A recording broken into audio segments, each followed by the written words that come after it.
بسم اللہ الرحمن الرحیم۔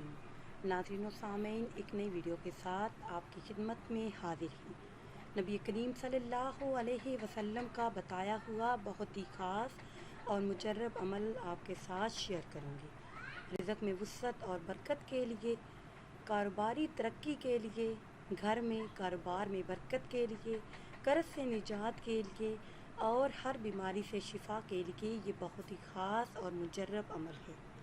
نبی کریم صلی اللہ علیہ وسلم کے پاس کوئی شخص حاضر ہوتا اور عرض کرتا کہ رزق کی تنگی کا سامنا ہے، تو آپ صلی اللہ علیہ وسلم فرماتے سورہ واقعہ پڑھ لیا کرو۔ سورہ واقعہ پارہ نمبر 27 میں ہے۔ آپ صلی اللہ علیہ وسلم نے فرمایا کہ نماز مغرب سے پہلے یا پھر نماز مغرب کے بعد اس سورہ مبارکہ کو پڑھنے سے رزق میں خوب اضافہ ہوگا۔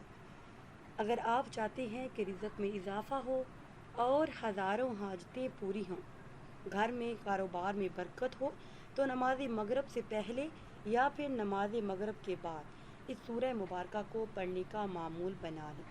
انشاءاللہ عز و جل رزق میں خوب برکت ہوگی، غربت سے نجات ملے گی اور تمام اہل خانہ گھر میں پیار اور محبت سے رہیں گے۔